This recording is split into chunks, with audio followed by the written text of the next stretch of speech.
Okay, so Generation 8 OU was a metagame that happened. Yes, OU.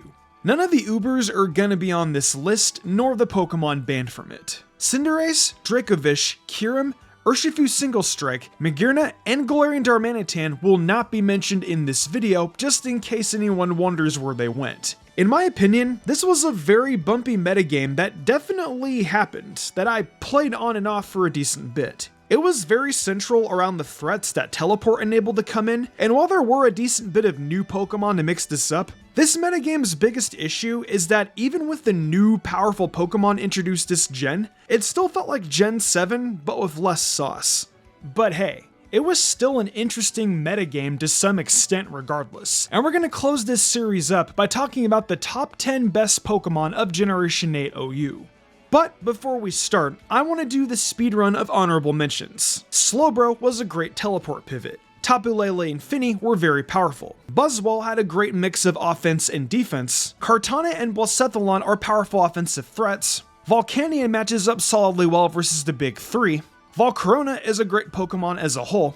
Blissey has Toxic. Garchomp is Garchomp featuring Scale Shot. Alolan Ninetales is the Screens Pokemon. And Tyranitar is still the king, at least until Generation 9.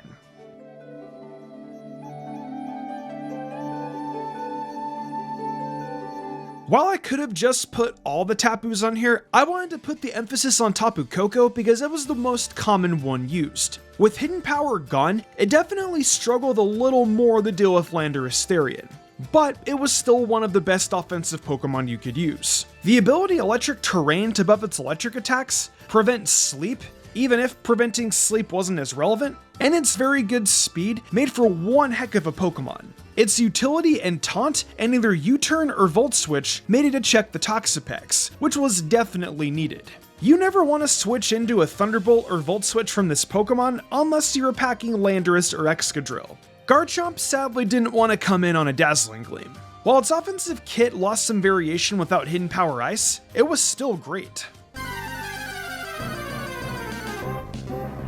Pelipper is on this list for the basis that, in a sense, it kind of lets me talk about the Pokemon it supports that are all very good. One could just say Drizzle takes this spot, and they'd have a point. But hey, I think this is a good time to talk about how great in general Rain was in Generation 8. But before we do, let's talk about the Weather Setter itself. It's got solid bulk, a pretty alright typing all things considered, and it's got some great tools too. Toxic, Roost, U-turn, Hydro Pump, Ice Beam, Hurricane, and Defog were all moves it could take advantage of to support the offensive rain monsters waiting in the back, waiting to come out and send some Pokemon back to the Pokemon Center. Now, speaking of which, let's go and talk about some of those Pokemon, yeah? Urshifu Strike, absolute menace that can break through Protect, and it also packed a mean wallop with Surging Strikes, Close Combat, U-turn, and Aqua Jet. Barraskewda was the Swift Swim Pokemon, and its choice-banded liquidations let it hit a lot of Pokemon for big damage. Drill Run or Psychic Fangs were both great for answering Toxapex. Tornadus-T and Zapdos were also excellent Pokemon that made their home on Rain teams, thanks to their moves having buffed accuracy in the rain, and both being bulky defoggers that can pivot and hit insanely hard, while of course also resisting the otherwise lethal Rillaboom. Tapu Coco can now use Thunder over Thunderbolt, Rillaboom and Ferrothorn like to jump into rain teams to take advantage of fire being weaker, and Volcanion's Steam Eruptions also went crazier. Rain supported a lot of Pokemon, so Pelipper deserves this spot for being the setter.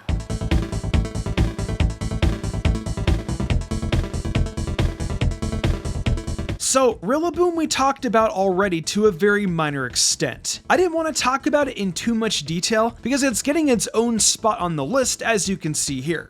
Yeah, this thing is an absolute demon.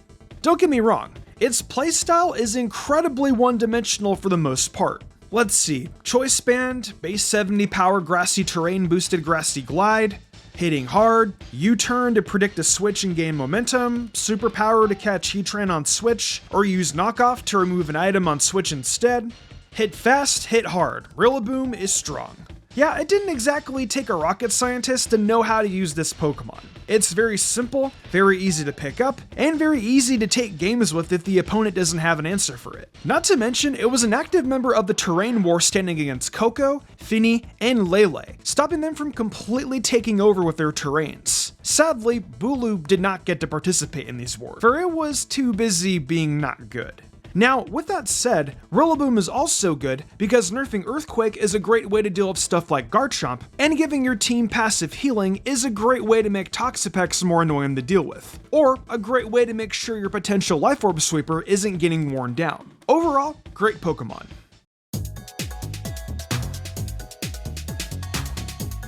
I do not like tie entries.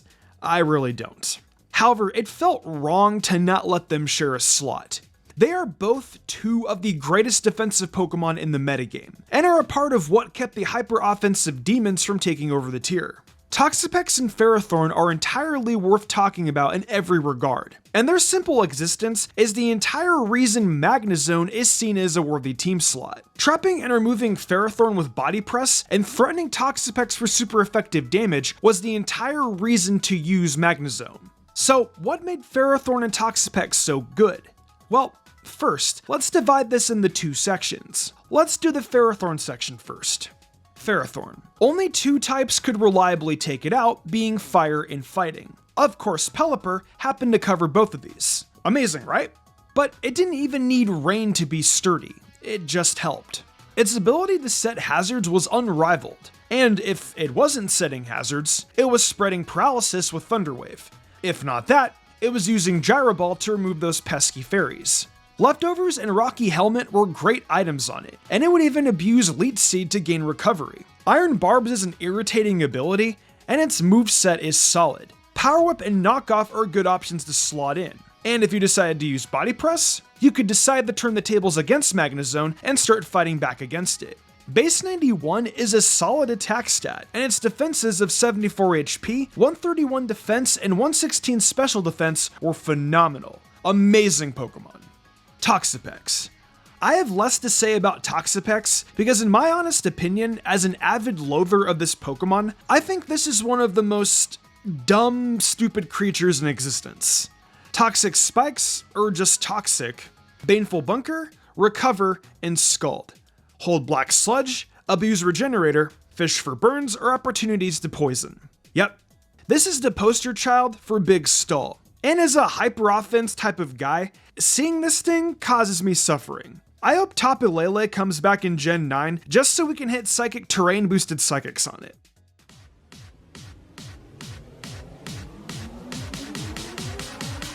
It's hard not to talk about Dragapult in Generation 8. While in my opinion it's actively better in Generation 9 as an overall Pokemon, in Generation 8 it was still quite the Pokemon. Other than Terra's, not much has changed really when it comes to how it's played from what I can tell. It can still run the same sets it normally does. Will-O-Wisp, Sub, and Hex, Dragon Dance, Specs Attacker, the usual grind. It can also play the screens role really well too if it wants to. But Alolan Ninetales being around means it isn't needed. Infiltrator and Clear Body have remained good abilities, and its type along with coverage options like Fire Blast, Draco Meteor, Shadow Ball, U-Turn, and its overall ability to slot on teams well as a powerful offensive threat makes it a good Pokemon to slot in on the team. I won't go into too much detail since I went over it a lot in the Generation 9 video, but there's a lot of reasons for it to be here. Long have I constantly talked about this Pokemon in some capacity or another. I've always found some room to mention this creature when the time came up for it. Underrated Ice types and underrated Steel types are the videos that come to my head immediately, and odds are I've brought it up elsewhere. But the time has finally come to directly talk about this creature. I have dreaded this day.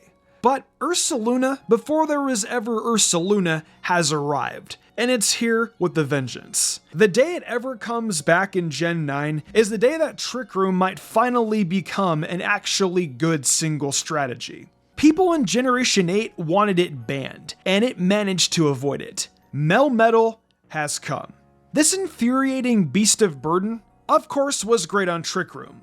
Go figure, right? Big attack, solid bulk, low speed, Iron Fist to make its punching moves even better. Yeah, it was good in Trick Room. Double Iron Bash, being a base 60 power move that hit twice, was buffed by Iron Fist, and having a 30% chance to flinch for each hit did not make matters any better. But Trick Room was not the only team this thing was fitting on. Last I checked, this Pokemon had a spot on teams that were looking for a good steel type. Its ability to run whatever item it wanted, be it Assault Vest, Leftovers, or Choice Band, along with how hard it hit and how naturally bulky it was, pivoting into it and forcing something out on repeat and getting more and more damage was a playstyle that fit on it perfectly. Double Iron Bash, Ice Punch, Earthquake, and Thunder Punch by themselves made for a solid set. But oh no. For some reason, because Game Freak wanted to make sure this creature was good, they gave it Toxic and Thunder Wave, just to make sure it could even play some support if it really wanted to. It narrowly avoided a ban, but it was disgusting. Alright, we're doing a Clefable section again. Worry not, I will keep this short. We've talked about Clefable already before, so I'm gonna quickly speedrun the things that make it good. So, Fairy is great. Unaware and Heavy Duty Boots are the fake Magic Guards. Magic Guard is still a good ability. Cosmic Power and Stored Power are a great combination. It's got plenty of coverage options for offense, Soft Boiled is a great recovery move, it can set up Stealth Rocks, it gets Teleport, Thunder Wave, Toxic, and Knockoff. It's very annoying. And it's coming back in Generation 9, which hurts my soul because I was enjoying a metagame without it. This is truly pain.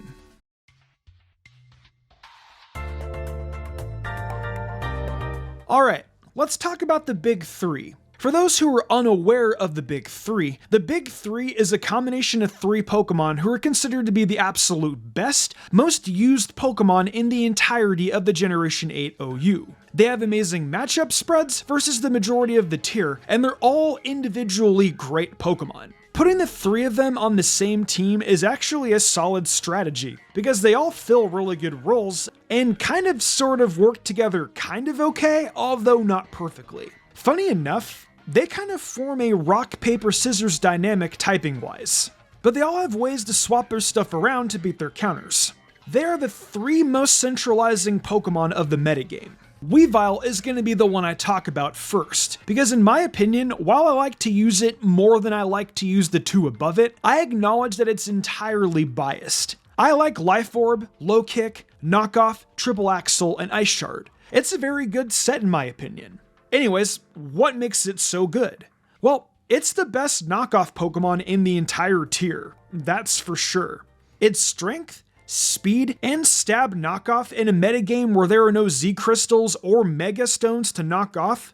Yeah, this thing was guaranteed to thrive. Ice Shard gives it the ability to revenge kill, Triple Axle gives it the Ice Stab it needs to show Pokemon like Landorus-T, Garchomp, and Dragonite who's boss. Low Kick is my favorite tech choice to make sure that Heatran, Bisharp, Tyranitar, and Ferrothorn can't just come in for free, and they take big damage. Of course, that's not all the moves it gets. As per usual, Taunt is solid on it, and Swords Dance can turn it into an outright sweeper. Every time Weavile comes in, it's forcing damage on something, and you have to carefully pick who. Its main weaknesses are the fighting weakness, and the fact that it's a U-turn target just waiting to get slapped by the move.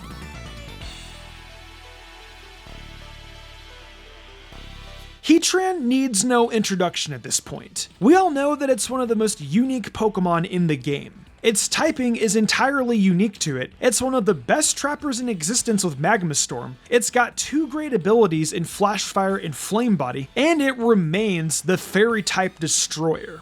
Not just fairies though. This Pokemon's matchup chart overall is insane. Clefable, destroyed. Weavile, it's either on low kick or it's ruined. Ferrothorn and Magnezone, destroyed. Toxapex can't burn or poison it, so Heatran can trap it with Magma Storm and beat it with Earth Power.